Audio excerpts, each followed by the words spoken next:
윤여길 박사님이신데요. 육사 20기고 그 다음에 조지아텍에서 공학 박사를 하시고 또 한때는 대우그룹 부사장으로 계시고 오늘은 이 선거 부정에서 특히 전자개표기의 그런 기술적인 면에서 한번 조명해보는 그런 시간을 갖도록 하겠습니다. 연배가 상당히 계시기 때문에 한국의 이 소위 전자개표기의 역사를 전체적으로 다 꿰고 있는 그런 분입니다. 반갑습니다. 감사합니다. 이번에 이제 선거 부정 문제 보시면서 쭉 그런 문제들 관심 있게 보았으니까 어떻던가 이번에 문제가? 예.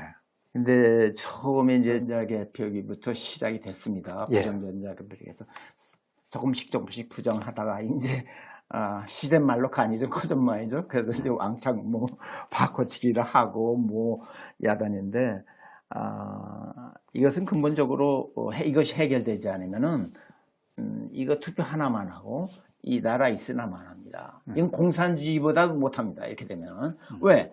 다른 사람들이 다 외국에서 민주주의로 생각하는데 이런 상황이 벌어지니까 우리 국민이 저질인 것처럼 이렇게 느껴지는 겁니다. 지금 실제 그런 예가 나오고 있습니다. 네. 제가 오늘 이제 말씀드리려고 하는 그 키 포인트는 여기에 있습니다. 예. 이 전자개표기는 처음부터 부정 전자개표기이기 때문에 조작했다 안 했다는 별로 뜻이 없다. 이것은 부정 전자개표기이기 때문에 이거로 개표된 숫자는 그 숫자 자체가 무효다. 그러니까 한번 보시죠. 네. 지금까지 전자개표기가 문제가 있다는 이야기 많이 들었는데 아예 이제 공학을 하신 입장에서는 그냥 앞에다 그냥 형용사를 붙여버리는 거네요. 부정 전자개표기. 그렇죠. 부정 전자개표기죠. 그러니까 이 숫자는 믿을 수가 없다는 말씀이죠. 그렇죠. 네. 믿을 수가 없는 것이 아니라 부정이죠. 그러니까 불법이에요. 숫자가. 이제 들으시는 분들이 조금 당혹스럽게 받아들일 것 같은데 좀 차근차근 풀어 설명을 해 주시죠. 네. 우선 이제 그거 하기 전에 그럼 이 전자개표기 부정 개표가 왜 이렇게 해결이 되지 않고 지금까지 끌어왔는가 하는 것을 일단 서론 겸 해서 제가 말씀을 드리겠습니다. 뭐 대부분 잘 아시겠지만은 이 정권의 교체 없이는 이 상황을 헤쳐나갈 수가 없습니다. 이거 절대 안 되게 되죠. 국회의원 몇 명 바뀐다. 뭐 여기에서 부정이 나왔다. 이거 무효다. 이런 식으로 해서는 해결이 되질 않습니다. 그 가장 중요한 이유는 지금 여야가 사실 좌파다 우파다 하는데 제가 보기에는 좌파다 우파다 하는 것은 뜻이 없고 왜냐면 그 사람들이 뭐 사회주의를 하려는 것도 아니고 공산주의를 하려는 것도 아닙니다. 북한에 내 나라를 심지어 바치려고 하는 사람들이 한두 명이 아니니까. 자, 그럼 왜 이렇게 됐는가 하면 지금 주 세력은 지금 그 문재인 거기에 핵심 세력은 이게 김대중으로부터 김대중 후예들, 김대중 패거리라고 하기엔 좀 그렇고, 그렇죠? 네, 김대중 대통령의 후예들이 지금 민주당이 돼서 정권을 장악하고 있는 겁니다.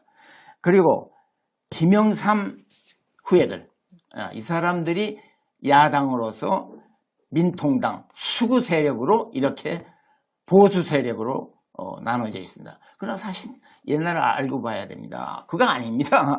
둘이 똑같은 사람이었어요. 두 개 합작해서 민주당, 내 이름은 이제 오래돼서 틀릴 수도 있습니다. 아무튼 민주당이라는 그 명칭 하에 김대중하고 김영삼이 합해서 이걸 야당으로서 나간 겁니다. 그래서 이 두 사람이 지금 하나는 여당이고 하나는 야당인데 하나는 선거를 부정하려고 하고 하나는 이걸 도와주려고 하는 겁니다. 그 심증이 안 그, 그것은 이제 다음에 설명하게. 우선 기술적인 거 먼저 말씀을 드리겠습니다. 그래서 이게 해결이 안 되는 겁니다. 가장 중요한 것은 누가 기술자가 볼 때는 소프트웨어를 쓰는 개표, 투표는 있어서는 안 되는 겁니다. 이건 뭐 근본적으로 안 되는 거예요. 그러니까 엔지니어 입장에서는 그 공학 박사를 언제 받으신 겁니까? 조지아텍에서. 제가 조지아텍에서 71년에 받았습니다. 그 71년에 학위를 받고 여러 분야에서 활동해온 그런 공학자 눈에서는 일단 소프트웨어가 들어가는 그런 종류의 개표기를 사용해서는 절대 안 된다 이 말이에요. 그렇죠. 소프트웨어인데 프로그래머가 마음대로 조정할 수가 있죠. 네, 이제 조금 있으면 제가 설명드리겠습니다. 네. 그 제가 이제 말씀하시게 되면 중요한 포인트는 내가 한 번 더 짚고 넘어갈게요. 네. 그래야 보시는 분들이 또 네, 확실하게 그렇죠. 머릿속에 있죠. 네. 예. 그러면 이제 그리고 또 제가 지금 기술적으로 말씀드리는 것은 제가 생각하는 것이 아니고 예. 이것은 중앙선관위가 시연을 했습니다. 그때가 2000 뭐 한 4, 5년 뭐 이때였습니다. 그때 시연회에서 김용희 당시 전자개표기 무슨 단장 뭐 이런 사람이었어요. 김용희 씨. 김용희라고. 그 다음에 김신행, 이부열 이 사람들이 거기 실무 과장들이었습니다. 예. 근데 거기에 나온 사람은 김신행과 김용희가 나왔습니다. 그래서 이 사람들이 다 인정하는 겁니다. 내가 말하는 게 아니에요. 내가 질문했을 때 다 인정한 겁니다. 예를 들어, 가장 이 사람들이 이거 쓸 때 목표가 뭐라고 조작을 했는가 하면은 이것을 쓰면은 예산이 절약되고 시간이 절약된다. 그럼 일반 사람들이 들 때, 그거 좋은 시스템이죠. 그래서, 근데 이제 이것을 기술자가 들었으면, 아니죠. 내가 처음에 이것을 알게 된 것은 시청 앞에서 노무현 때, 우파들이 데모를 하고 있지 않습니까? 그 전에 선거를 제가 투표를 못해서 제가 해외에 나갔다 있었기 때문에. 서 있는데, 이제 데모를 하고 서 있는데, 이재진이라고, 부산 치과 원장이 있습니다. 이 사람이 이제 원조인데, 이 사람들이, 젊은 사람들이 지나가면서 전자개표를 조작했습니다. 뭐 그런 것에 대해서 새실다방 어디서 뭐 합니다. 그래요. 근데 나는 그 말을 듣자마자 전자개표를 개표 투표를 해. 그건 처음부터 조작이죠. 그럴 생각이 없으면 그걸 안 쓰게 돼 있어요. 그럼 내가 소프트웨어를 다 한 사람인데, 그건 안 되죠. 그래서 이제 알게 된 겁니다. 자, 그래서 이제 시작이 됐는데, 선관위에서 이제 제가 이제 질문을 하는 겁니다. 자, 우선 이 사람 김용희가 나와 있었습니다. 이 사람한테 내가 인증을 받았느냐, 기술 인증을 받았느냐, 기술기관으로부터 공인기술기관, 다시 말해서 카이스트라든가 키스라든가 표준석 이런데 이제 통계학이 있어야 된다. 통계학 연구소와 전산은 한마디면 되니까. 이런 데서 받았느냐 이랬더니 김신행 기술 인정을 받았느냐. 그렇죠. 그게 지금도 문제가 되지 않습니까? 네, 그러니까 기본이죠. 이거 한마디로 그 이상 설명할 필요 그러니까 없어요. 그때가 노무현 대통령이 집권하고 계실 그렇죠. 때니까 한 2003년 4년 정도. 그렇죠. 네. 그때 그렇게 질문을 던졌죠. 그렇죠. 당신들 기술 인정 받았느냐? 그것은 그렇죠. 그것은 한 4년, 5년, 한 1년 후일 겁니다. 예. 그런가 하면 이제 자기들이 말이 많으니까 다 와라. 우리가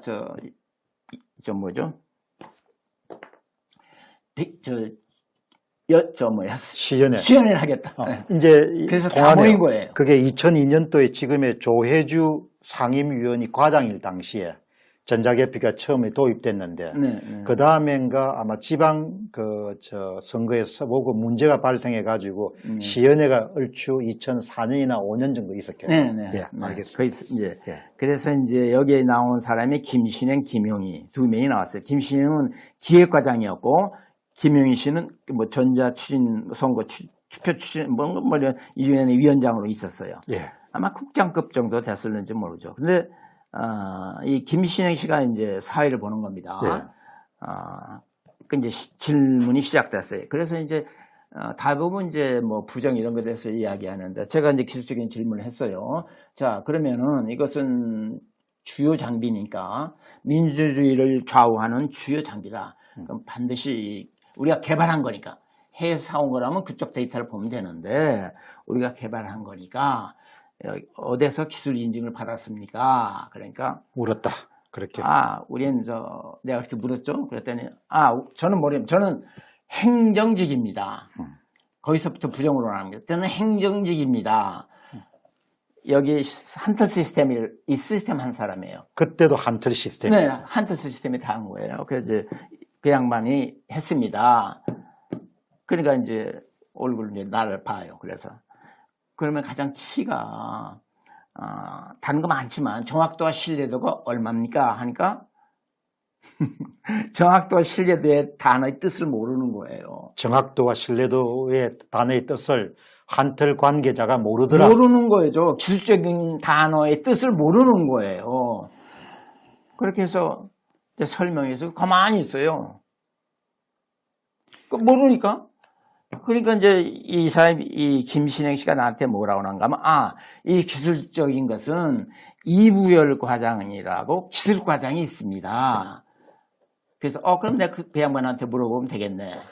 우선 이 사람은 김신행 실무 과장입니다. 책임자입니다. 실무 기획과장이니까 이 사람은 안 했다는 증거를 이제 여기서 말하는 거예요. 네. 업체가 했다니까. 자, 포인트 됐죠? 딱 하나 잡았네요. 네. 그러니까 그 당시에 2004년이나 5년 무렵에 시연회를 할 때 기술 인정을 받지 않았다는 걸 기획과장이 묵시적으로 인정한 거네요. 네, 그렇죠. 네. 우리가 나는 모르고 여기서 다 했습니다.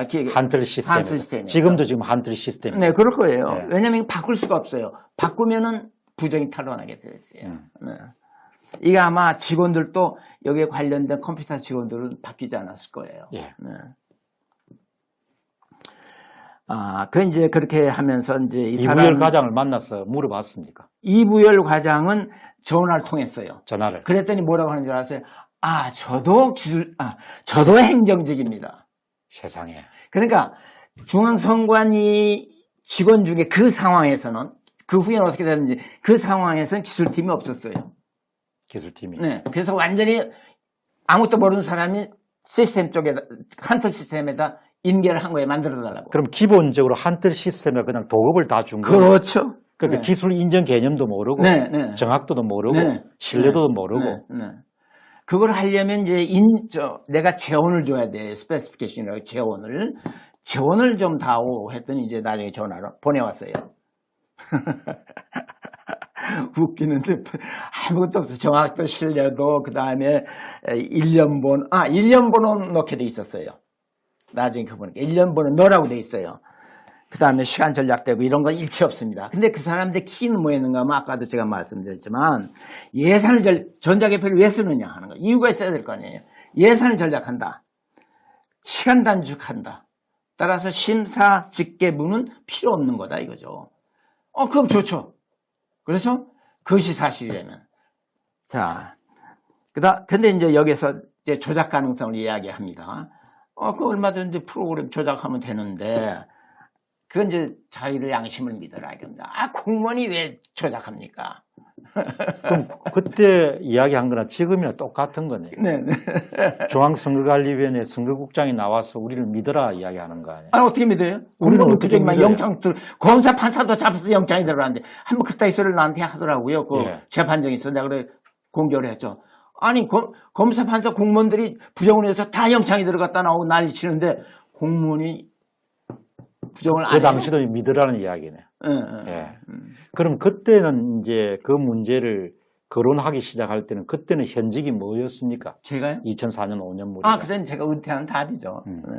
제가 좀 나이가 좀 많아요. 그래서 예리하시네요. 그러니까 네. 아주 핵심을 물은 거네요. 네. 당신들이 인정받았냐? 네. 지금도 소스 코드 공개하라. 네. 소스 코드에 대해서 인정을 받아라. 네. 받았는가? 이런 걸 거론하지만. 근데 이제 소스 코드 그럼 어려운 단어 쓰면 안 돼요. 예. 정확도와 신뢰도가 얼마냐. 그러면 이제 이 심사집계부도 이거 없애야 됩니다. 이게 언제 발표가 되냐면 국정감사에서 이 말을 합니다. 이따가 말씀드리겠습니다. 심사집계부가 생략이 돼야 인력이 줄고 시간이 절약되는 겁니다. 그 다음에 조작 가능성. 이건 뭐 설명할 필요가 없죠. 프로그램이니까 내가 얼마든지 조작. 그러니까 전산면에서는 간단한 거예요. 이건 얼마든지 조작할 수 있는 거니까. 그래서 아까 말씀드렸지만 재원을 안 줬고 어떻게 해달라고 재원을 줘야 돼? 안 줬어요. 그럼 재원이라는 것을 좀 이렇게 이제 보시는 분들이 조금 더 쉽게 풀이하면은 네. 재원을 뭘 줘야 됩니까? 이 사람들 기준에 의하면은 예. 그리고 내가 통계학적 이걸 한다면은 우선 전산이니까 조작이 가능한가 불가능한가를 질문해야 돼요. 이걸 증명해야 돼요. 근데 이건 아무도 안 해. 그건 믿어라 이거죠. 우리를 믿어라. 그 다음에 정확도 신뢰도를 줘야 돼. 근데 정확도 신뢰도를 잘 모르니까 제가 이제 설명드리면 이겁니다. 정확도라 하면은 100만 장 중에 5장에 오차가 있으면은 그게 정확도죠. 100만 장 중 5표가 틀리는 겁니다. 그러나 한 번 시험을 해서 그런 상황이 벌어졌으면 신뢰도는 아주 작겠죠. 정확도는 100만 장 중에 5표인데 내가 쉬운 말을 하겠습니다. 5표인데 신뢰도는 아주 없죠. 통상 전자개편인 신뢰도를 더 높여야 됩니다. 그럼 통상 정밀무기라고 하면은 신뢰도 90%를 요구합니다. 90%. 근데 이제 군 장비라든가 이런 거 할 때는 군 장비가 그렇게 정확하지 않아야 돼요. 포탄 막 때리는 걸 정확하지 않습니다. 근데 그때도 90% 줍니다. 신뢰도 90%. 그러면 이제 대충 다는 아니지만 이건 통계학적 와야 해야 됩니다. 통상 우리가 이제 포탄이 갈 때 20번을 포를 때립니다. 20번 세트를 때립니다. 그래서 그것이 정확도 안에 다 들어오면 이제 통계적으로 처리해야 되게 들어오면은 신뢰도 90%에 정확도 99%다. 뭐 이렇게 나옵니다. 20개를 세트를 때리면 그게 다 통계 범위 안에 들어오면 그게 90%의 네, 정확도가 네, 있다. 예를 들면. 네. 그러면 근데 우린 신뢰도가 100%입니다. 그래서 근데 내일 보니까 열릴 것도 아니더라고요. 너무 무식한 소리니까. 그래서 제가 그랬어요. 신뢰도가 100%가 되려면 지구가 없어질 때까지 계속 시험을 해서 계속 그 정확도가 맞아도 그래도 99.9999는 되지만 100%는 될 수가 없는 겁니다. 신뢰도라는 거. 그렇죠? 상식으로 제가 말했는데. 예. 그렇게 가만히 있더라고요. 그 다음에 이제 저는 무슨 이거 이제 이 신시간 관계, 그 다음에 이제 온도 관계, 또 이것이 그 오퍼레이션 템퍼레이처, 그러니까 우리가 당신들이 지금 쓰려고 하는 환경이 어떻게 되느냐이죠. 근데 우리는 대충 실내 상기가 20도는 넘겠죠? 20도로부터 한 35도? 40도씩 넘어가면 일 안 하겠죠? 네. 그 정도에서 오퍼레이션 테스트를 하고, 그 다음에 이제 저장 시험.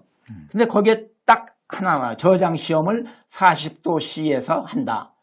어떻게 한다는 말도 그냥 누구한테 누구 걸 보고 베낀 것 같아요. 이 사람들이 다른 장비 하는데 내용은 모르면서 그게 써 있어요. 그래 내가 물으면은 기술관이 물으면 저는 모릅니다. 제가 행정직이 돼서 그냥 보고 하십시오. 그럴 대신 그것은 제가 가지고 있는 건 모든 걸 드린 겁니다. 거기 없는 건 없다 이거죠. 근데 거기에 또 뭐가 나오는 1년 번호 넣으라고 돼 있어요. 자, 이것도 이제 제가 설명드리죠. 1년 번호도 안 넣었다고, 그러니까, 거기에는 요구사항에, 재원에는 1년 번호를 넣으라고 그랬는데, 안 넣었어요. 찬영이 질문하죠? 안 넣었어요. 안 넣고 자기도 안 넣었다고 인정을 해요.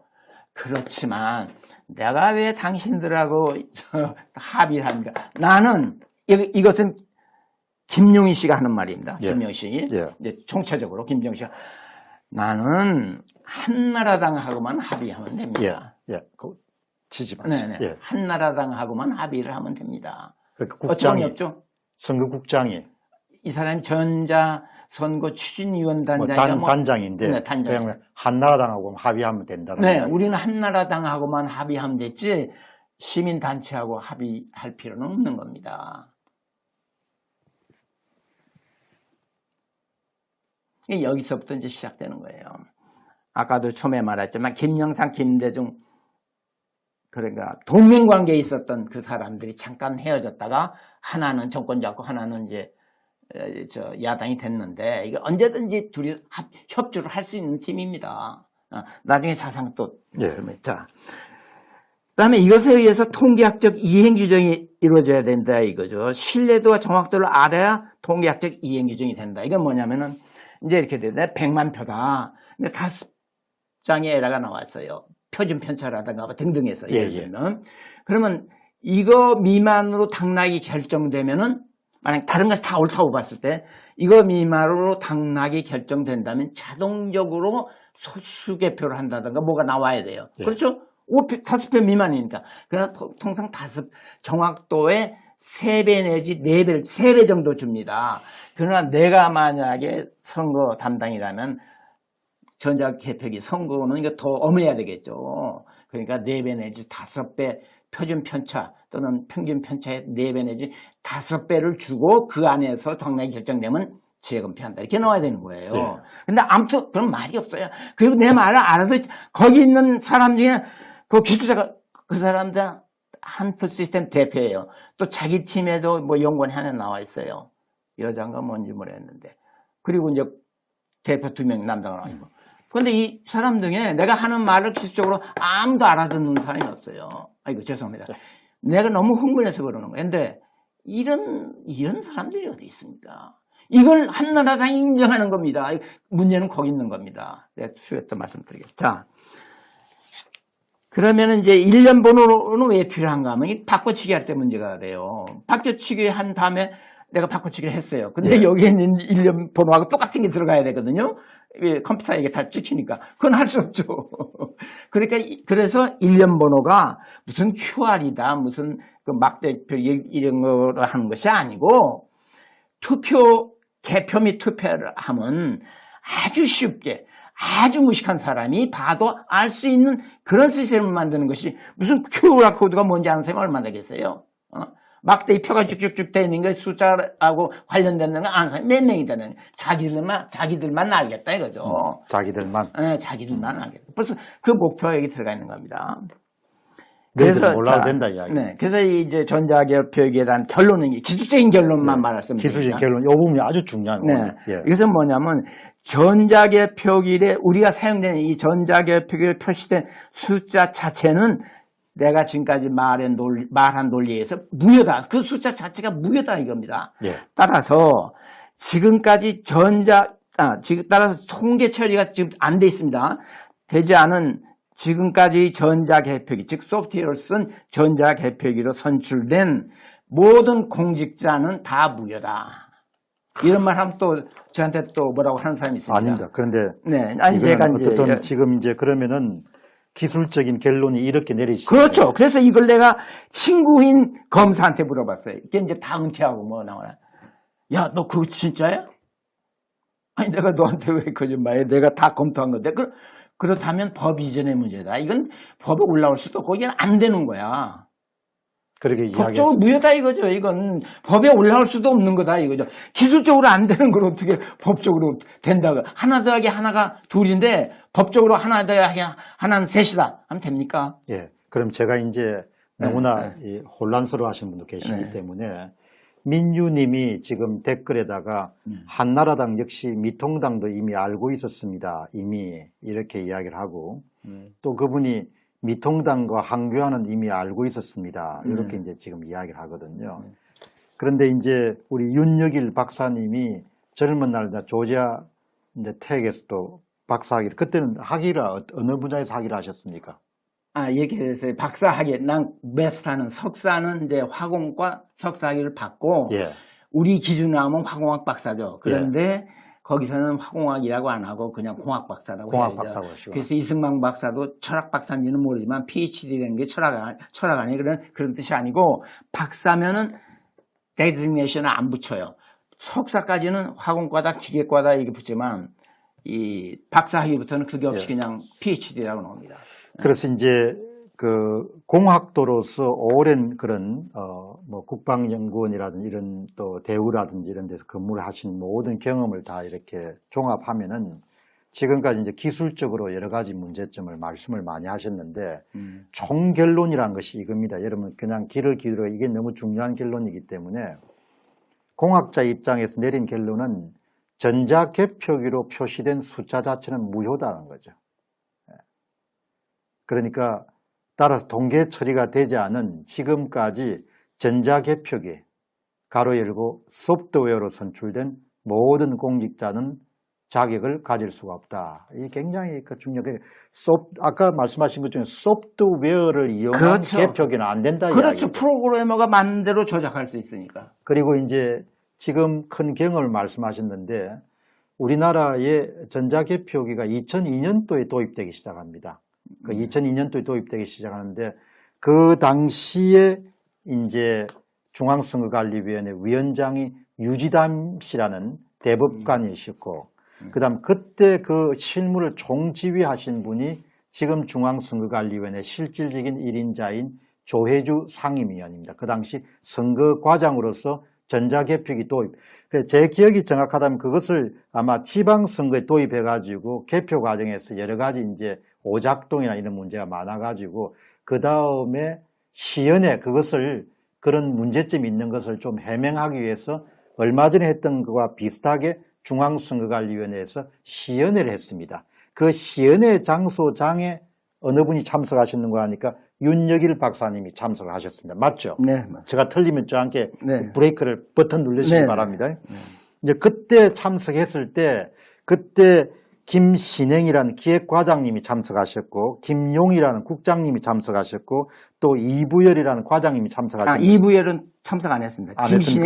김신행 참석했는데 이부열은 나중에 전화 통화했어요. 김신영 과장한테 묻습니다. 당신들이 사용한 전자개표기에 소스 프로그램, 그러니까 인정을 받았느냐? 시스템을 인정받았냐? 그러니까 네. 김신영 과장 되시는 분이 나는 잘 모르고 기술적인 분은 모르고 나는 행정 분야를 담당합니다. 그래서 다시 이부열이라는 사람을 소개해 준 거예요. 이부열 과장. 그래서 그 사람이 우리가 한 것이 아니고 한틀 시스템. 지금 이번에 21대 총선에서도 총 시스템을 담당한 한틀 시스템이 한 겁니다. 그렇게 해서 한틀 시스템의 관계자한테 물어보니까 그 다음 조금 더 설명했죠. 아무것도 모르더라. 네. 그 이야기신 겁니다. 이 사람은 가장 중요한 것이 정확도와 신뢰도입니다. 네. 근데 이걸 몰라요. 정확도와 신뢰도 개념을 그 당시 전혀 그게 2004년, 2005년인데 아마 2004년이지 싶습니다. 예. 그래서 이제 전자개표기를 더 확대가 사용한 것이 일단 중지가 된 겁니다. 대선이나 이런 데 사용하는 거를. 예. 그러니까 전자개표기 계속 사용했어요? 보조자료로. 그렇게 주 방법으로 사용하지 않고 네. 수개표하고 두 가지를 동시에 한 거죠. 네, 그러니까 전자개표기 나온 것을 자기들은 했다고 해요. 근데 예. 실제적으로 시간상으로 봐서 안 했다고 말하죠. 예. 그러니까 이게 아주 중요한 건데 전자개표로 표시된 숫자 자체는 무효다. 공학자 입장에서 얼마든지 조작이 가능하다는 거죠. 네. 그래서 소프트웨어에 들어가면 절대 안 된다. 네, 소프트웨어에 들어가면 안 되죠. 그러니까 이번에는 다음부터는 절대적으로 수개표를 해야 된다. 그렇죠. 그래서 유럽에서도 네덜란드나 독일이 다 위헌 판결을 내려가지고 일체 전자개표를 사용할 수 없다. 선진국고사하고 공고, 필리핀, 그다음에 이라크, 케냐 이런 데서도 우리 거 갖다 팔려고 그랬어요, 우리가. 예. 근데 안 됐죠. 사고 났어요. 콩고에서 사고 났을 거예요. 그래가지고 그 사람들이 여기까지 왔대. 그건 말 들어서 하는 말입니다. 들어와가지고 난리를 치니까 김용희 씨가 그때 어떻게 됐는지 해임이 되고 그만두고 또 다른 걸 하고 이랬대요. 그래가지고 아마도 돈을 물어줬는지 안 물어줬는지 그건 모르겠다 이거죠. 그러나 와서 난리 쳤다. 예. 그러니까 지금 김정혜 님이 말씀하신 것처럼 전자개표기 자체를 쓰면 안 되는 겁니다. 그렇죠. 지금 윤 박사님, 윤여길 박사님 말씀에 따르면 오랜 경험에서 오늘 토요일인데 화닥질이 나셔가 바로 전화를 때려서 내가 그냥 실방송을 하기로 했거든요. 그러니까 전자개표기 자체를 쓰면 안 된다는 겁니다. 그냥 아마추어가 하는 이야기가 아니고 오랫동안 공학들이 일을 해오면서 그거 자체가 안 된다. 근데 그런 거를 이야기하는 사람이 아무도 없더란 겁니다. 그래서 나오셔가지고 이야기를 좀 해줘야겠다. 그게 안 된다. 전자개표기에 뭐가 들어가고 통신이 들어가고 그런 거 떠나가지고 아예 전자개표기 소프트웨어가 포함된 건 절대 안 된다는 이야기입니다. 지금 연배에 무슨 정치적 의향이 있는 것도 아니고 아무런 그게 없으니까 이런 기계를 써서 앞으로도 선거하면 안 된다 이야기. 그렇게 말씀하시고 이제 이거 딱 정리했습니다. 그리고 이제 한 마디만 더 해드릴게요. 이제 그렇게 하면 내가 지난번에 핵무기를 설명하니까 뭐라고 공격하는가 하면은 화공과 한 사람이 무슨 핵무기를 합니까? 이 핵무기는 물리학한 사람은 설계하고 화공한 사람이 만드는 거예요. 그리고 이것은 내가 왜 또 이렇게 내가 다행히 부전공을 수학을 택했어요. 박사학위 과정에 부전공을 해야 돼요. 그때 통계학과 내가 이거 하려고 그런 것처럼 이거 하려고 했던 것처럼 분석하려고 그때 예상이 늦은 것처럼 내가 통계학과 전산학을 추가로 했어요. 그래서 내가 이렇게 자세히 설명하는 거예요. 그러면 윤 박사님에게 제가 그리고 또 한 가지. 그리고 또 한 가지는 내가 이거 경험 없으면 못해요.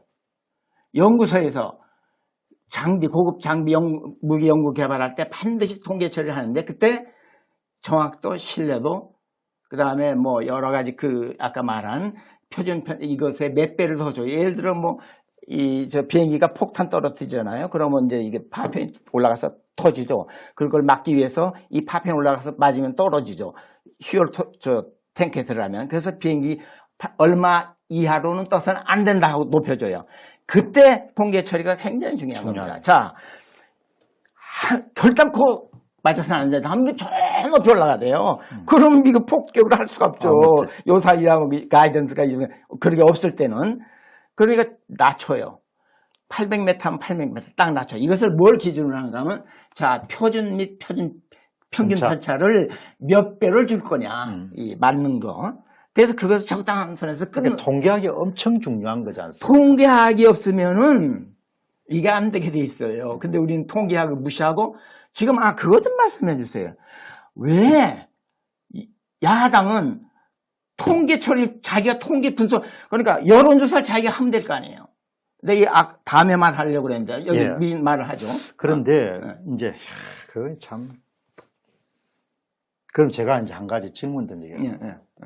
이제 젊은 날 통계학도 하시고 수학도 하시고 전산도 하시고 화공도 하신 거 아닙니까? 그러면은 선거가 딱 치러져 가지고 선거 결과가 딱 나왔을 때 이제 우한결이라고 젊은 애들이 이제 통계 분석을 해가지고 막 그래프를 막 띄웠지 않습니까? 제가 인지한 건 4월 23일이거든요. 몇 년도? 그러니까 2020년 4월 15일 총선이 실시가 된 다음에 내가 자료를 보니까 4월 16일 날 첫 번째 영상이 떴더라고요.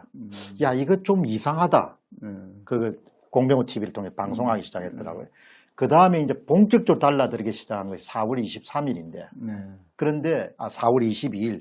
그런데 윤 박사님은 언제 정확하게 알았습니까? 이 전자개표 규정에 대해서? 아니, 이게. 이번 선거가. 이번 선거 때는. 이게. 제가 한국에 있질 않고 우리 딸이 저 해외에 있어요. 그래서 거기 가서 이제 추울 때마다 내가 가요. 그래서 어떻게 이루어지는지 모르고 유튜브에 뜨는 것만 봤어요. 근데 저는 이렇게 생각해요. 이게 아무래도 뜻없는 짓을 한다 이거죠. 아니 기계 자체가 시스템 자체가 부정인데 왜 이걸 갖고 자꾸 따지느냐 이거죠. 그러니까 내가 한 말이 틀리면 yes 따질 필요가 있죠. 그러나 내가 한 말이 맞으면 이거 따질 필요도 없죠. 그러니까 제가 말하는 건 이거예요. 부정을 안 했어도 조작을 안 했어도 무효다 이겁니다. 이건. 그러니까 증거가 필요 없죠. 제가 말하는 거. 지금 이제 윤여길 박사님은 아주 너무나 단호하네요. 그게 뭔가 하니까 그냥 전자개표기 자체를 쓰면 안 된다 이야기예요. 뭐 증거도 필요 없고 그 시스템 자체가 그냥 그 자체가 부정하고 이 꼴이다. 그 이야기를 하시는 거예요. 맞죠? 맞습니다. 그대로입니다. 그런데 이제 그 다음에 또 통계를 보셨죠? 네. 통계를 보고는 통계학 한 사람 입장이 어땠습니까? 아니 통계를 볼 필요가 없는 것이 이건 데이터가 있어야 돼요. 예. 자기 재원에 나온 데이터가. 재원에 데이터가 없는데 뭐하고 비교합니까? 재원에 야 우리 뭐 한 20.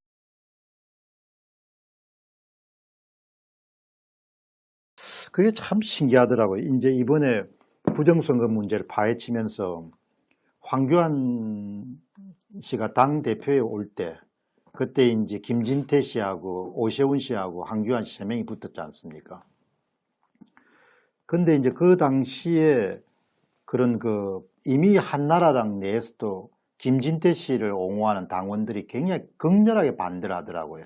그러니까 선거 관리를 중앙선거관리위원 위탁 관리하는 것에 대해서 결사 반대하고. 아는 사람들일 거예요, 아는 사람. 결사 반대하고. 그래서 내가 그 문헌들을 쫙 이렇게 추적하면서 이게 참 좀 뭔가 영어로 쌈중롱하구나. 그래서 이제 그 관련된 분야를 잘 아시는 중앙선거관리위원회에 오랫동안 몸을 담았던 분한테 이제 이야기를 들어보니까 그 당시 상황을 정확하게 이야기해 주더라고요. 그런데 지금 말씀하시는 거하고 너무나 뭐 유사한 게 아니고 그냥 똑같은 거죠. 꼭 같네요. 그러니까 윤 박사님은 그냥 그거 자체가 맡길 때 자체가 이미 뭐 안 된다 이야기. 그렇죠. 황 교수가 자기가 되려고 맡기는 거. 내가 그때 한 게 있었어요. 아, 이건 뭐 보나마나다 이거죠. 황교안이 간다. 그래 내 뽑아달라고 그렇죠. 맡긴다 이렇게 보시는 네. 거네요. 그리고 황교안이 대통령 권한 대행할 때도 필요 없는 말을 자꾸 합니다. 이 사람이. 뭐라고 하는가 하면 자기가 기술기팀에 의뢰를 해서 나온 결론이라면 말할 수 있어요. 근데 뭐라고 이야기를 테레비에 나와서 하는 겁니다. 전자개표기는 이상이 없을 것이다. 또는 이렇게 정확한 내용이 아무튼 이상이 없는 거다. 이렇게 말해요. 그러면 그 사람이 그런 말을 하려면은 내가 기술기관에 어떤 기술기관에 의뢰해서 그 결과를 보니까 이건 안 된다고 한다. 이렇게 말하던가 기술기관에서 이거 써도 좋다고 한다. 이유는 뭐뭐다. 이렇게 말해야지. 한마디예요. 이건 뭐 예를 들어 한마디 말해서 써도 좋은 거다 이거죠. 자기가 왜 그런 말을 합니까? 선거할 때도 아닌데. 그러니까 문재인을 어떤 면에서 그때 아직 선거 전입니다. 권한대행이니까 심하게 말하면은 도와주기 위해서 그랬을 수도 있다 하는 거죠. 그렇죠? 왜 그런 말 합니까? 그 선거 때도 아닌데 한참 촛불 시위할 때인데 권한대행이 있는 사람이. 참 그런 걸 이제 지금 젊은 분들은 뭐 어떻게 알겠습니까? 네.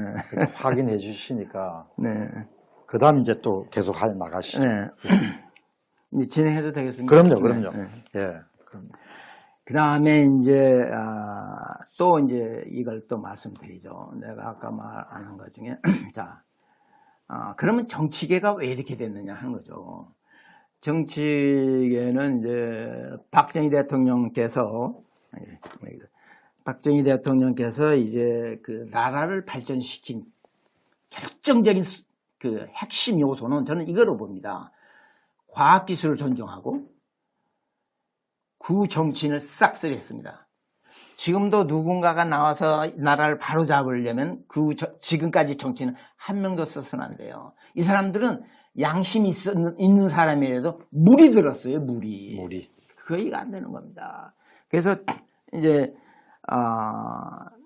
박정희 대통령이 극우대우를 했죠. 그거 아니라 아주 우대를 했죠. 과학기술자한테. 그래서 근데 이제 박정희 대통령이 그럼 왜 그렇게 했느냐? 다른 사람은 뭐 박정희 대통령을 무슨 뭐 친일파다, 뭐 백선엽장도 친일파라 그러는데 예. 이거예요. 그 사람들이 잘 모르는 거예요. 이 사람들은 주로 일본 상황학교도 나오고 했지만 주로 만주에서 군생활했어요. 예. 네. 만주는 누굽니까? 중공 그 장개수 군대가 있을 때였지만은 나는 중국은 우리의 제1적입니다. 일국으로서. 물론 북한이 적이겠지만. 자, 어떻게 됐는가 하면은 중국은 우리를 1000년간 피를 빨아먹었어요. 여자들 뽑아다가 바치고. 그 다음에 결정적인 겁니다. 6.25 때 남북통일 일보 직전에 우리를 쳐들어와서. 네네. 예. 우리 군을 공개해서 다 죽이고 통일을 방해한 자들입니다. 이거 제1척입니다. 이 사람들과 싸운 거예요. 우리 일본군에서 싸우긴 싸웠지만은. 그리고 박정희 대통령이 왜 그렇게 그런 철학을 가지고 있었느냐. 과학기술.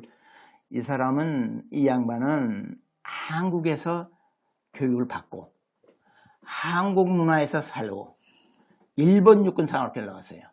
그렇죠? 그러니까 일본식 사고방식이 가진 거예요. 뭐냐? 일본식 사고방식이. 제1은 애국심입니다. 그렇죠? 우리나라 조정사한테, 공무조정사한테 감히 하라면 하겠어요? 다 따라할 거예요. 비민주 쪽이라고 어떤 데 가서 뭐고 하겠죠. 그런 애국심이 강했고, 일본 사람들이 국민은, 나라고는 생각하지 마세요. 국민은 정의감이 우리보다 많아요. 내가, 미국에 있을 때 룸메이트 중에 하나가 일본 아이가 있었어요. 클래스메이트였고 또 룸메이트. 근데 걔들 이렇게 하는 거 보면 참 공명정대예요.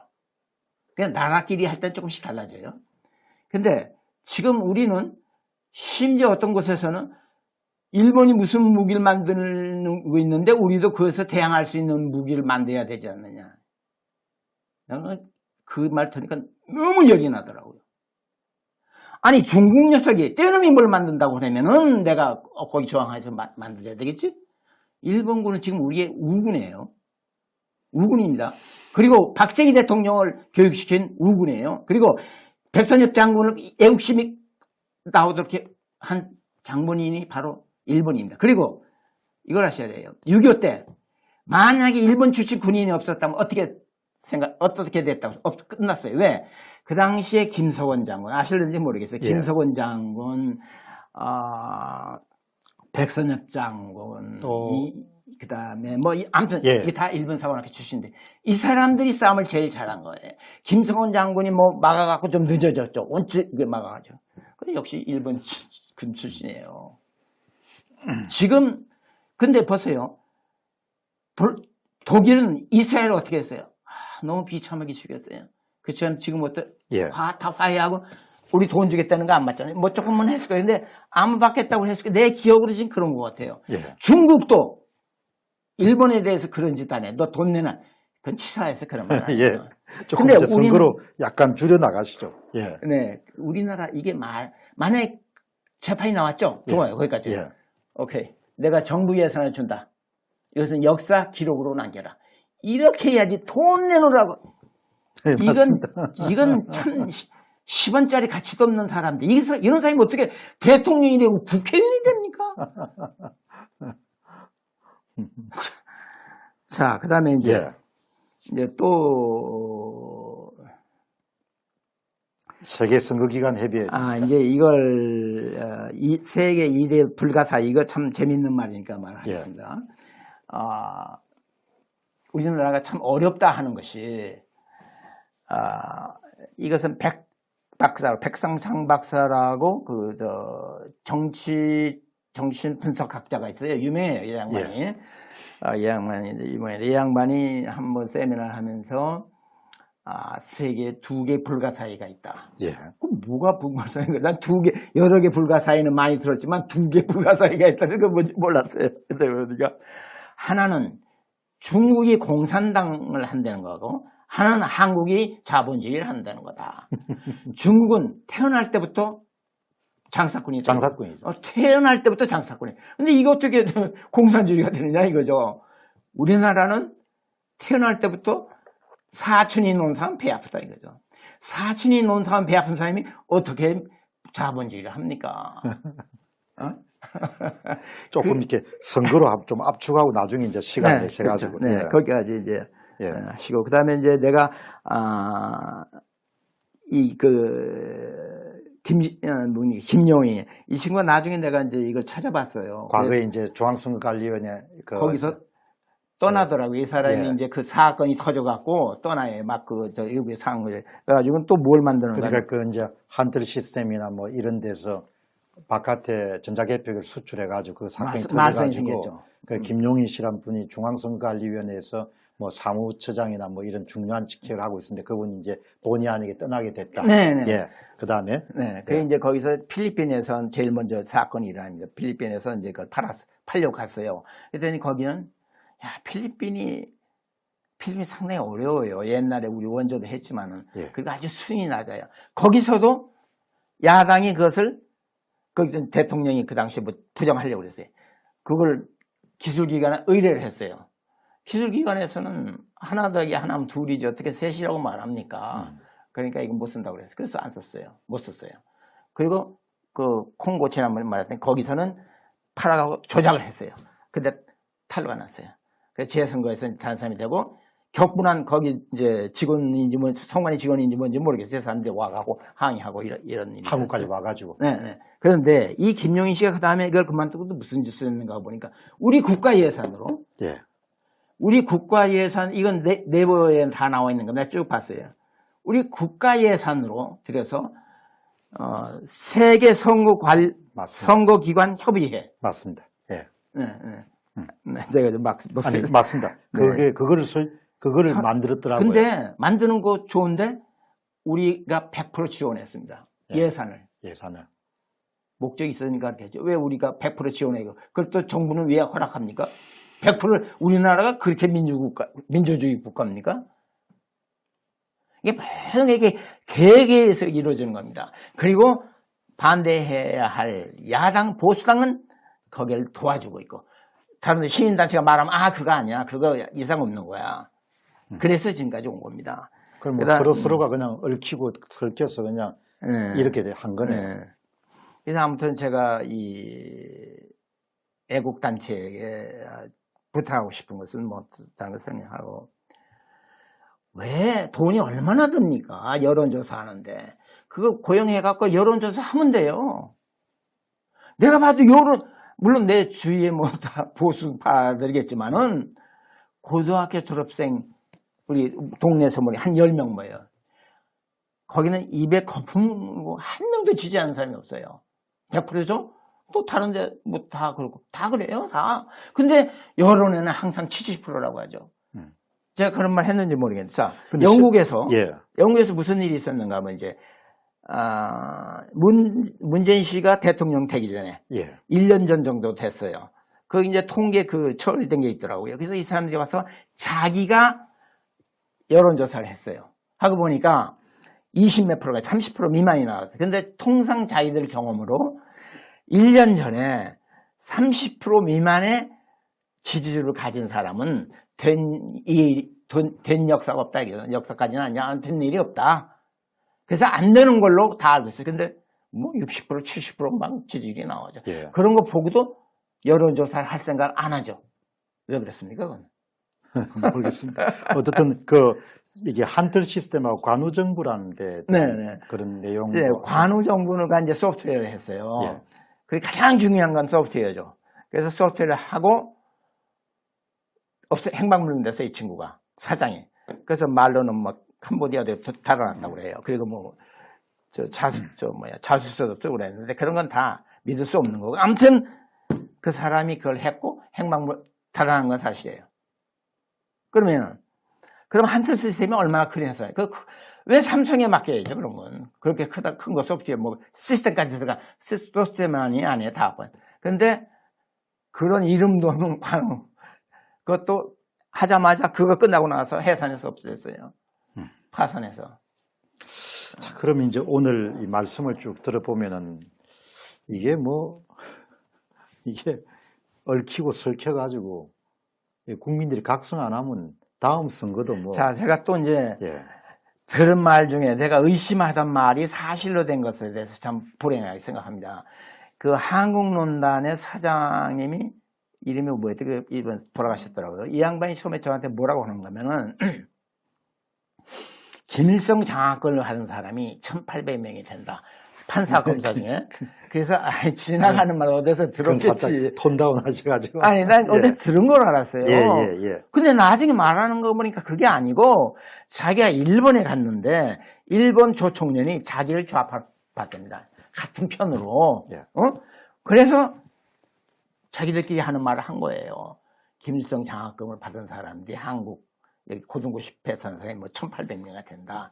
그 말 듣고 그때는 그때부터 내가 이거 연결하기 시작했습니다. 그래서 이제 제가 증언을 3번 했어요. 재판부 증언을. 그리고 한 번 땅굴 관계니까 빼고 이거 내가 솔선해서 내가 증언해 주겠다 해서 간 거예요. 처음에 행정재판에 들어갔습니다. 우선 쉬운 것부터 하자. 이거 쓰지 말도록 기술적으로 못 쓴 거니까. 근데 이 판사가 장난하는 거예요. 내가 이제 증언을 했어요. 그러니까 이 사람이 그거 지금 말씀하신 거 참 잘하셨습니다. 아주 자세히 잘하셨는데요. 이거 증언도 하셨는데 이거 진술서로 처리해도 되겠죠? 근데 내가 법에 잘 몰랐어요. 진술서와 증언의 차이를 몰랐어요. 그렇게 하시죠. 그래서 나중에 나서 그거 그렇게 하시라 한 게 아니라고. 이게 증언은 반드시 이 기록에 남게 되기 때문입니다. 근데 진술서, 밖에서 써온 진술서는 이게 판사가 무효화할 수 있기 때문에. 왜? 밖에서 쓴 거기 때문에 누가 압력해서 쓸 수도 있고 그렇잖아요. 그래서 이게 안 믿어 그 말이랍니다. 그래서 그렇게 무효 처리가 돼 있어요. 그리고 결론이 뭐냐면 이것은 대법원 소관이다. 우리 소관이 아니다. 근데 그건 새빨간 거짓말. 자, 여기 보세요. 이건 행정재판인데 이거 쓰지 말라는 거예요. 뭐 선거 무효가 아닙니다.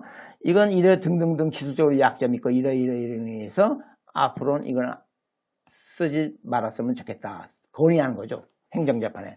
그러면 그것에 대해서 말할 것이 이쪽에서 당선무효도 아니고 선거무효도 아니에요. 선거무효나 당선무효는 그게 대법원에서 하게 돼 있더라고요. 근데 이건 그게 아니에요. 근데 그리 넘겼어요. 그리고 이제 나중에 거기 뭐 또 대법원에서 장난하고 그래갖고 이제 재판도 안 하고 끝났어요. 그 다음에 하나는 또 뭐였는가 하면 개인적으로 피해를 본 사람이 있어요. 개인적으로 피해를 본 사람이 증언을 요구했었는데 증언을 해줬어요. 근데 그때 아까 말한 참 기찬 말을 하는 거죠. 검사라는 친구가 처음에 뭐 이제 하고 내가 증언을 하고 나니까 판사는 열심히 듣는다 내 말을. 그리고 질문하는 거 보니까 내 말을 알아들었어요. 근데 검사는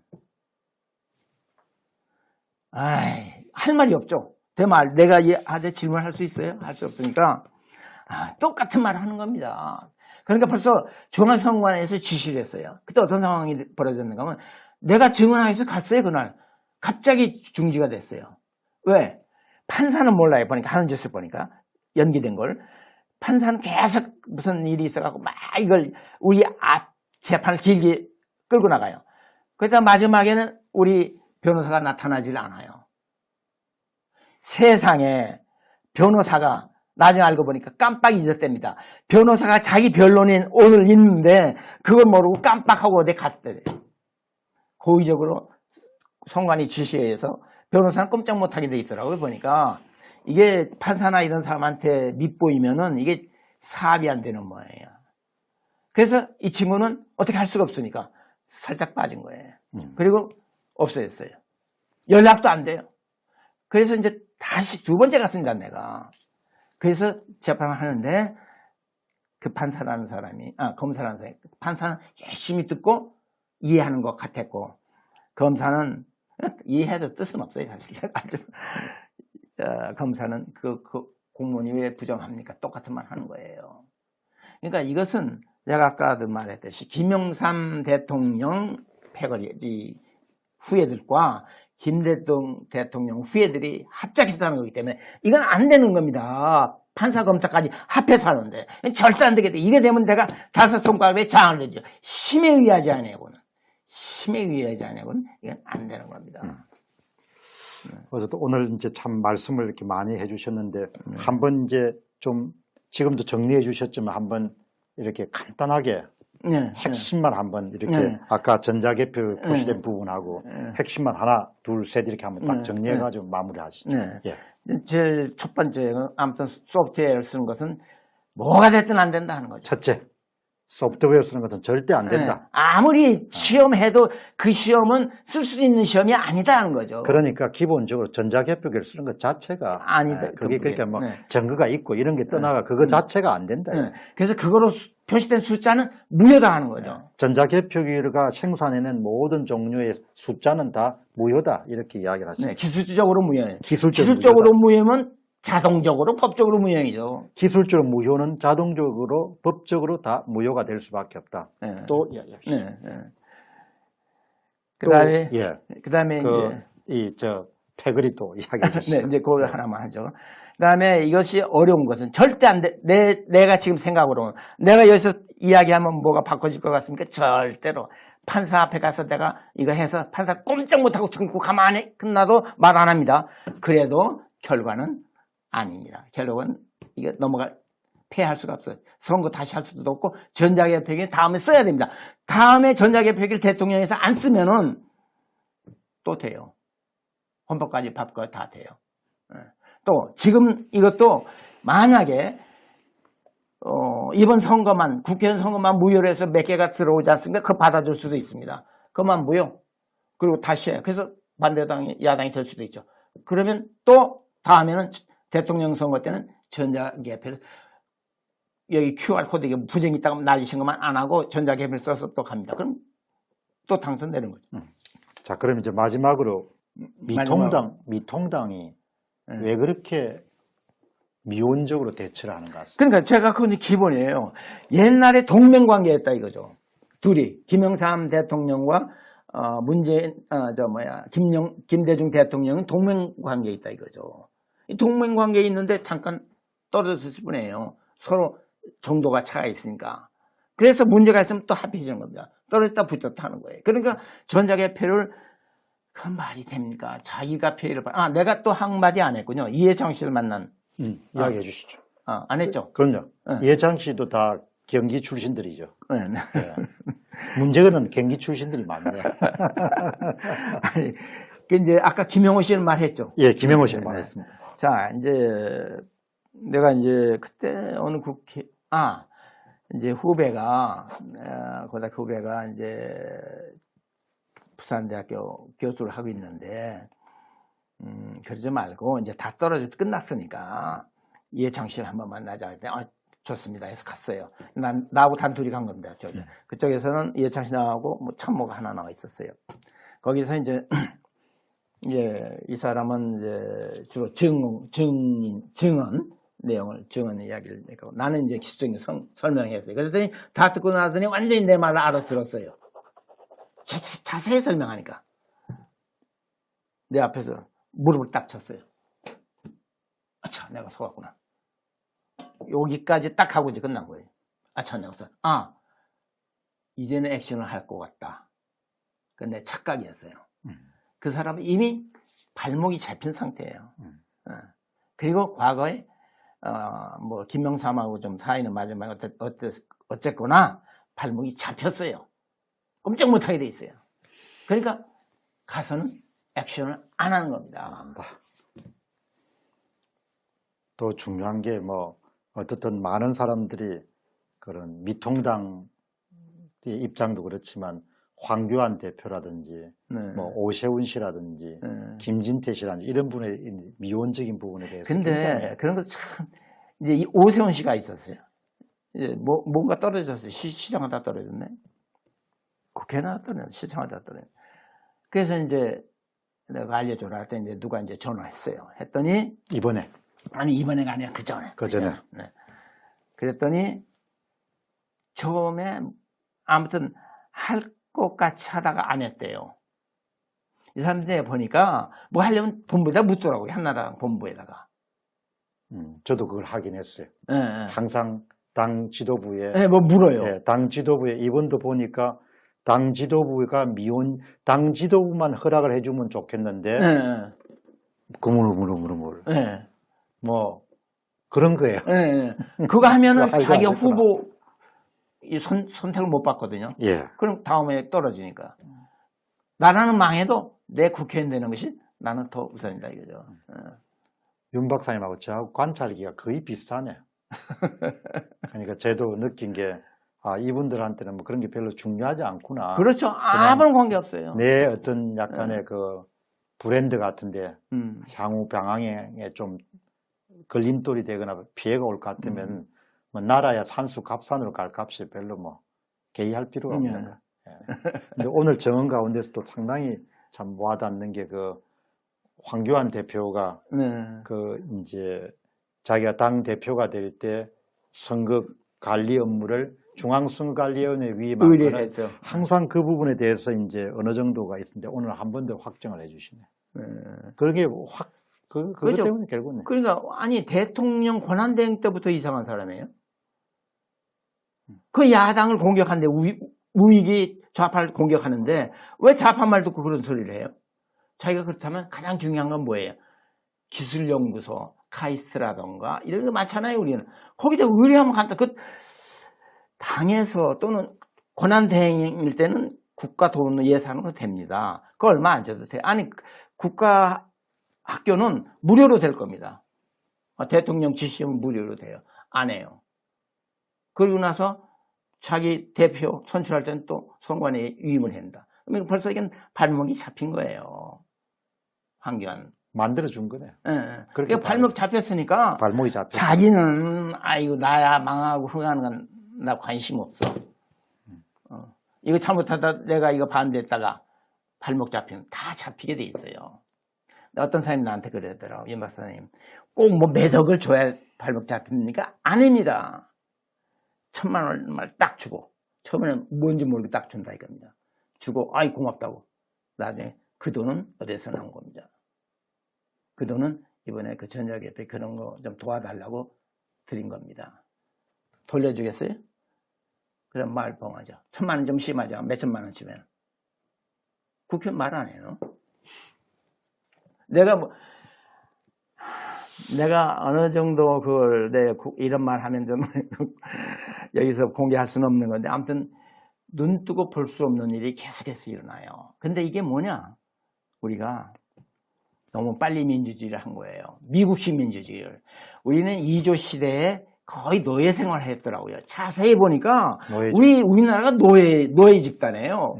그 왕조 뭐 귀족들하고 그 다음에 전라도 이쪽에는 노예죠. 거기 이제 평야가 많으니까 아주 가혹한 노예들이에요. 지주들만 있어요. 지주들. 나머지는 다 노예예요. 이렇게 생활하다가 갑자기 뭡니까? 세계 최첨단의 미국식 민주주의를 여과 없이 그대로 받아들인 겁니다. 이걸 좀 변형을 시켰어야 돼요. 여기 보니까 윤여길 박사님 항상 강건하시길 기원드립니다. 오늘 되게 너무 사람들이 인상적이었던 모양입니다. 그 말씀하시는 게 어떻든 참 어떻든 안 되겠네요. 이래가지고 지금 이 갖고는 이거 말은 해야죠. 알려야 되니까. 그러나 성공할 보장은 확률적으로 30%. 오늘 아마 들으신 분들은 이제 기본적으로 왜 미통당이 그렇게 미온적인지, 그렇죠. 왜 황교안 대표가 그렇게 미온적인지, 왜 그 당에서 유능하고 국민들의 사랑을 받던 사람들이 간발의 차이로 패배했음에 불구하고 입을 다무는지 이런 부분에 대한 거가 너무나 명확하게 지금 정리가 됐네요. 이제 마지막으로 한 말씀 더 하실 게 없습니까? 이제 연세들이 좀 드셨으니까 지금 사람들한테 좀 한번 너 좀 정신 좀 차리라. 이것도 저 마이크를 좀 보시고 저 보지 마시고 저게 대국민 좀 선언하신다고 한 말씀 하시고 마무리하시죠. 네. 아이고.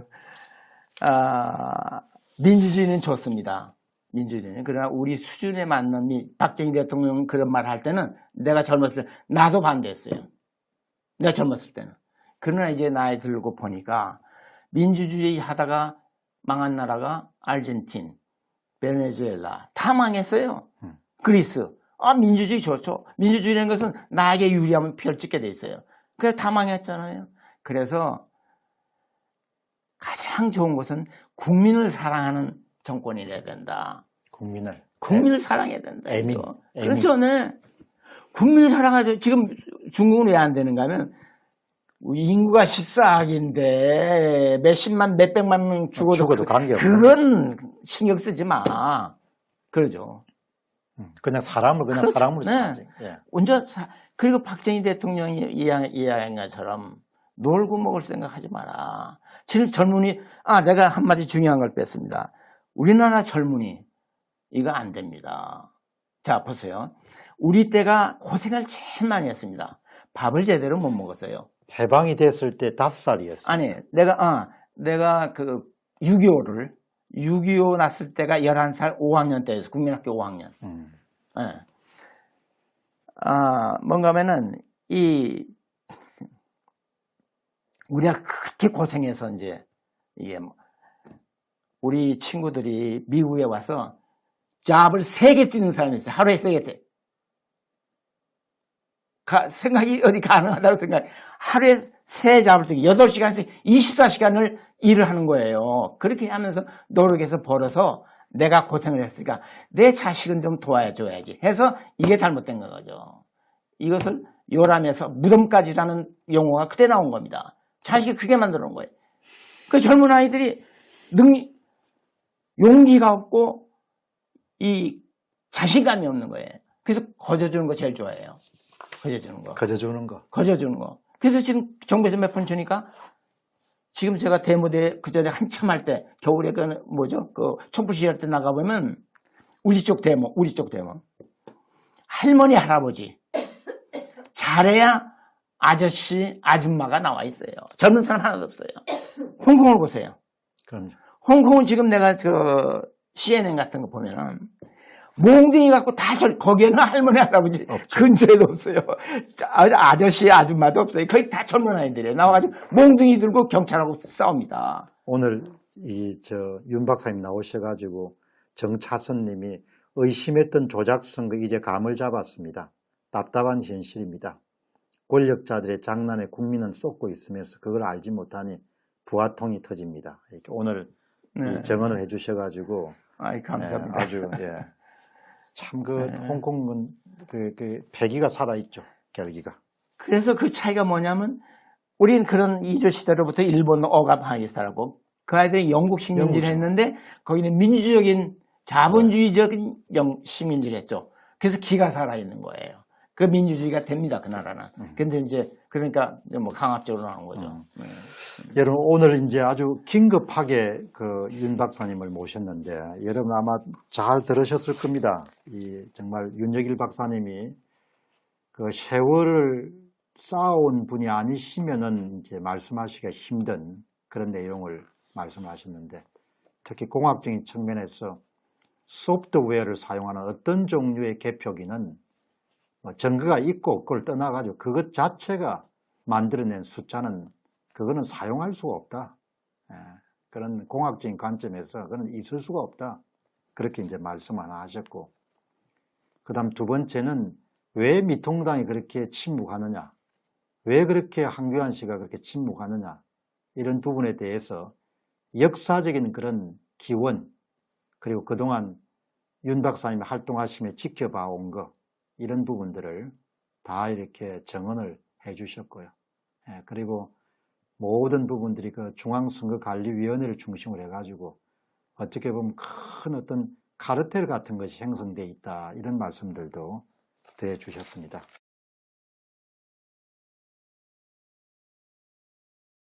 자, 내가 이제 이것을 시연에 가게 된 것은 이제 모르고 있다가 그 시민단체에서 난리 치고 먼저 합니다. 그래서 이제 가서 그때부터 이제 이걸 분석하기 시작한 겁니다.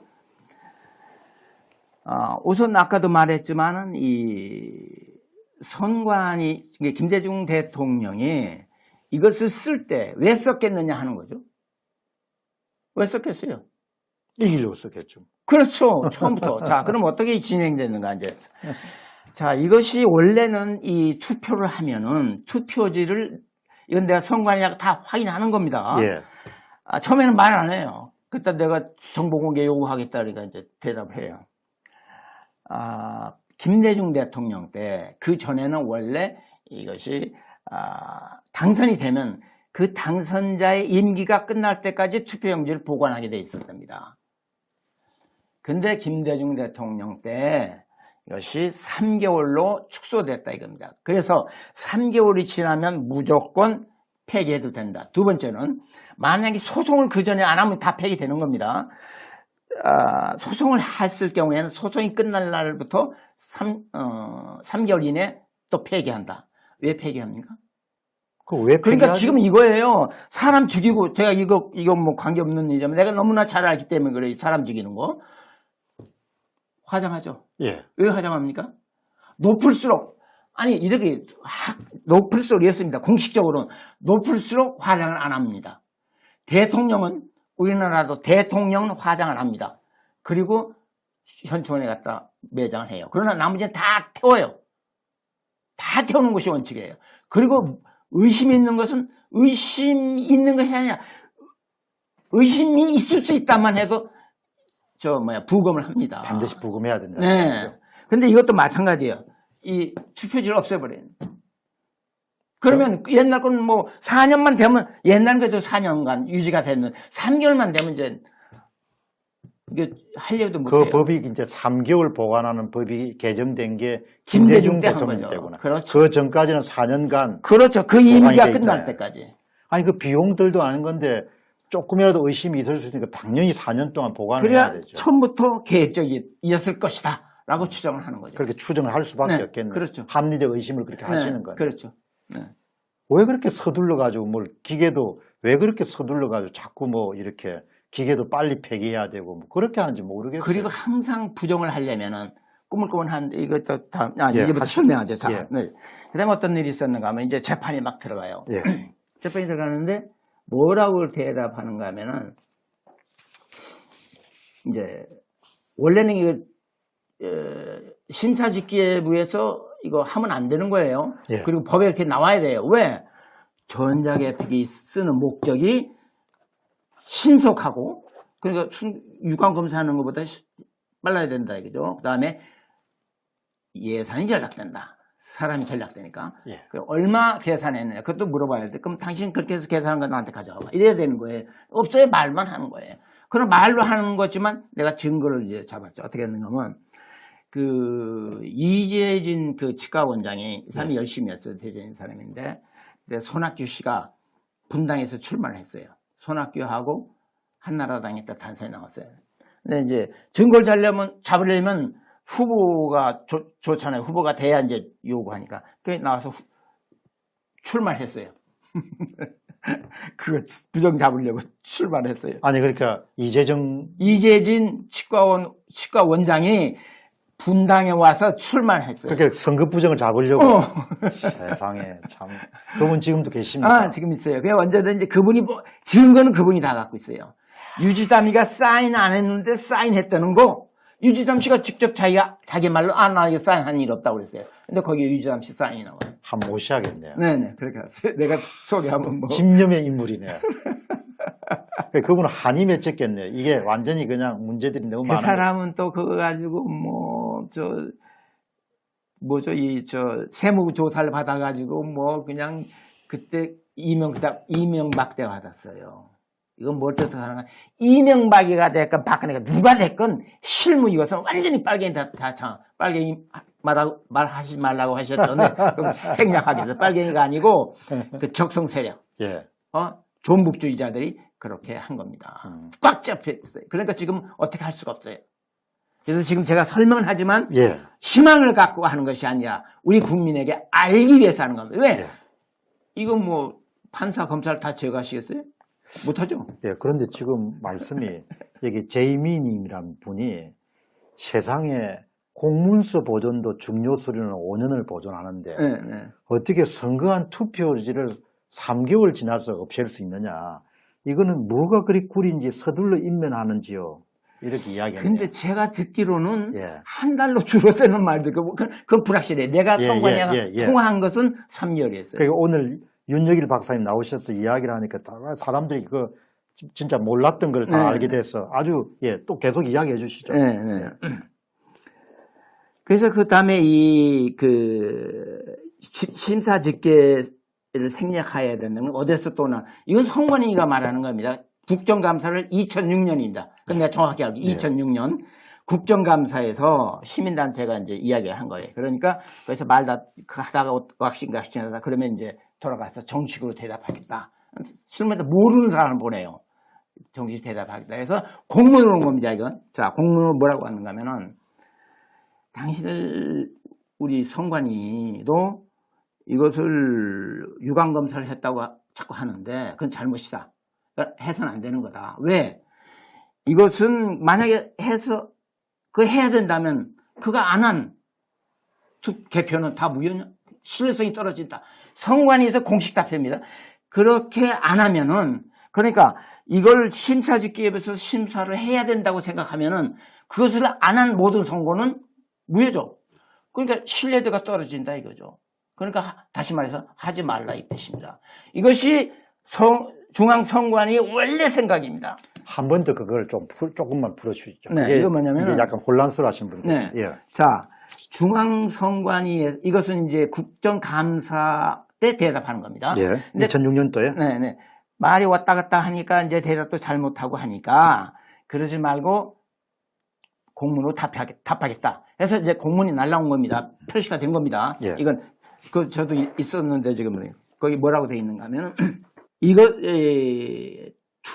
개표 과정에서 유관검사하고 이거 갖고 말이 많은데 이것은 아니다. 이거 해서는 안 된다 이거죠.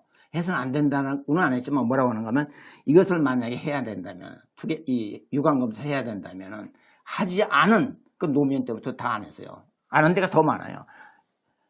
이것은 신뢰도가 떨어진다 이야기는. 그렇게까지만 딱 말해요. 예. 자, 그러면 자 중앙본부에서 선거 본부입니다. 이건 아직 본부에 아마 위원장 사인 받고 나갔을 거예요. 이런 거 이거 나가는 거니까. 그러면 처음에는 이걸 안 하려고 이제 했죠. 그러나 이게 엉망이 되죠. 뭐 엉망으로 나오니까 그 다음에 뭐라고 우리가 유관 개폐합니다라고 얼떨결에 거짓말을 한 겁니다. 그 선관위 직원은 재판할 때 나오고는 지가 하고 싶은 대로 말 다 해요. 왜? 우리 편이 저기 앉아 있잖아. 저기. 우리 편이 저기 앉아 있으니까. 그러니까 말만 몰라 그럼 난 모릅니다. 이런 것도 난 모르겠습니다. 모르는 사람은 왜 거기다 갖다 놨습니까? 변호사는 법대로사 나 그런 거 모르죠. 그죠? 이게 나랍니까? 자, 그럼 이제 이렇게 해서 그러니까 이건 공식적으로 잘못된 겁니다. 예. 중앙선관위가 국정감사에서 정식으로 대답한 것은 2006년도에 2006년 한 것은 심사직계 유관검사라는 것을 하면 안 된다. 그거 해야만 된다면은 그걸 하지 않은 모든 선거는 신뢰성이 떨어진다. 이렇게 말이죠. 이건 내가 말하는 것이 아니라 중앙선관위가 말하는 거예요. 예. 내가 이런 거 다 결론 난 것을 제가 이야기합니다. 그리고 그렇지 않은 것은 그렇지 않다고 제가 말씀을 드리겠어요. 그 다음에 조작 가능성에 대해서는 이렇게 말합니다. 공무원이 왜 부정합니까? 법에 그런 거 있으니까 공무원은 부정 안 한다. 믿어라. 그런 게 법조문에 있습니까?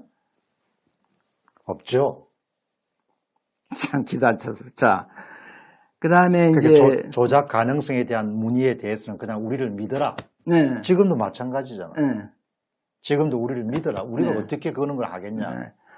여기까지 하고 이제 더 예. 이제 고차원 거 제가 말씀드리죠. 예. 자, 내가 이제 보니까 안 되겠어요. 그래서, 그 당시에 허여. 사무처, 이번에 이게 뭐예요? 선거, 김종인 씨 전에 또 나왔다 간 사람 있죠? 국회의장하고. 이름들.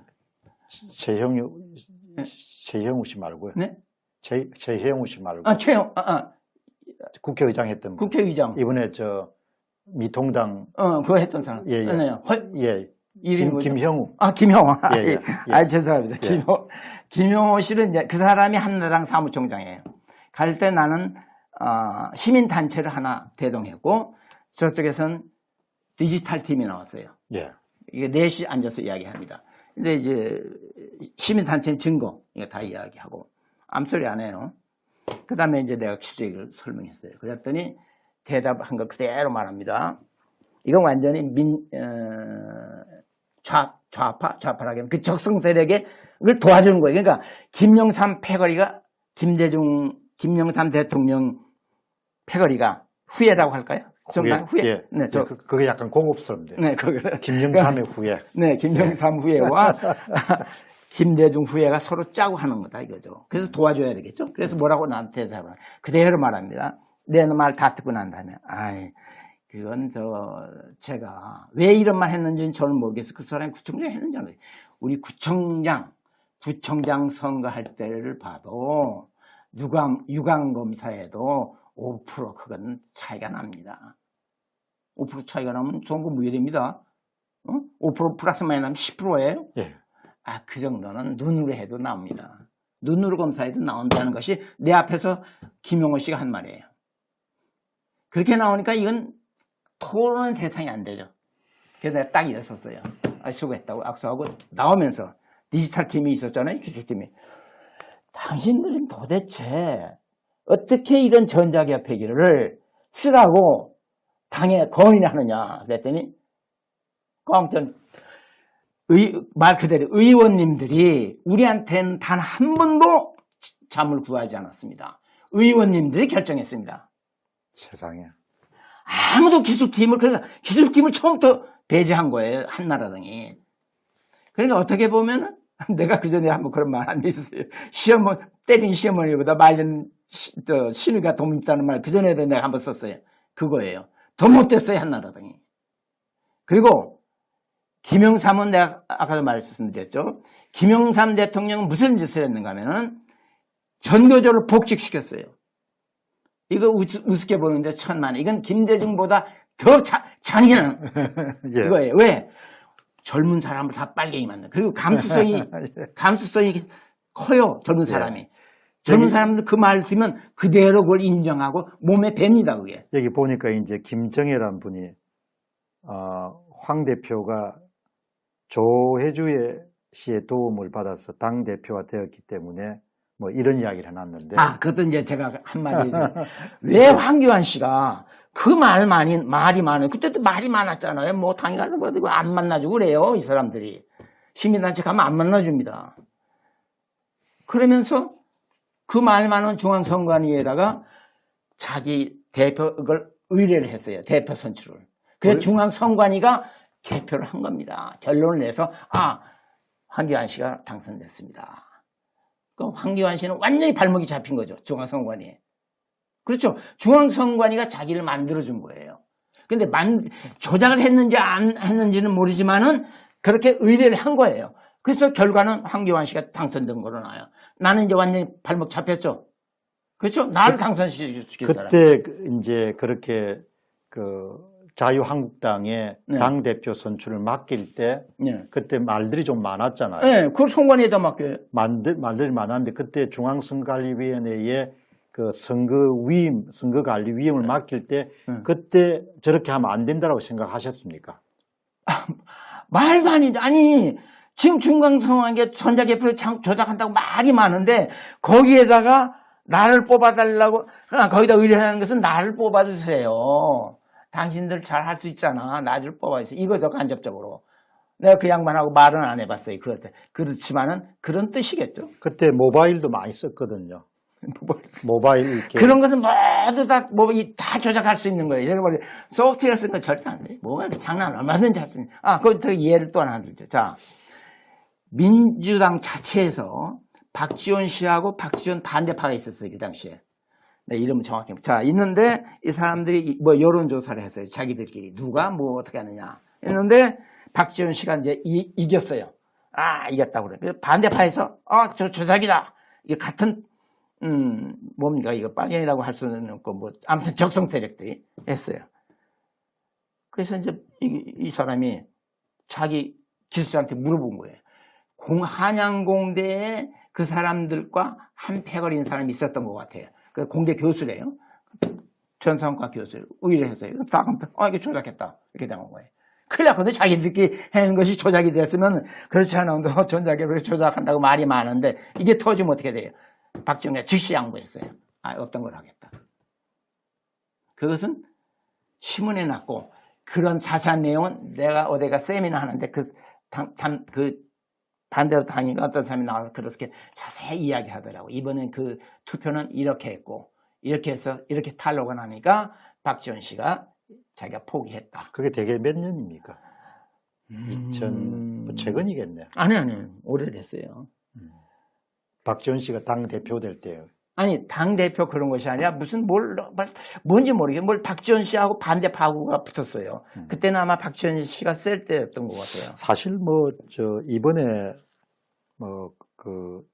좀 참 신기했거든요. 네. 왜 그런가 하니까 황교안 대표가 총대를 매면은 엄청나게 동력을 받는 일이었고, 그다음 본인은 영웅이 될 수 있는 그런 종류의 부정선거 문제였고. 제가 그 전에 대법관 은퇴한 사람을 만났어요. 그 사람 법은 잘 아는 분이. 그 사람은 법적으로 이거 안 되게 돼 있대요. 아직 준비가 안 돼 있대요. 그리고 또 다른 사람은 야당에서 한나라 그 당시에 반대당 대당에서 공식적으로 항의해서 나 이거 선거 보이콧 간다 하면 안 되게 돼 있대요. 지금 법이 완전하지는 않답니다. 적당히 만들어 놨대요. 그래서 반대당에서 공문 띄고 난리치면 안 되게 돼 있어요. 근데 단 한 번도 한나라당 및 그 후예들은 반대 의견을 내질 않았어요. 누구에 대해서? 이 전자개표에 대해서. 전자개표에 사용에 대해서. 전자개표 사용에 대해서 중앙선관위에 단 한 번도 반대 의견 안 냈어요. 그런 거 시민단체에서 오면은 막았어요. 방문 열어주지도 않았어요.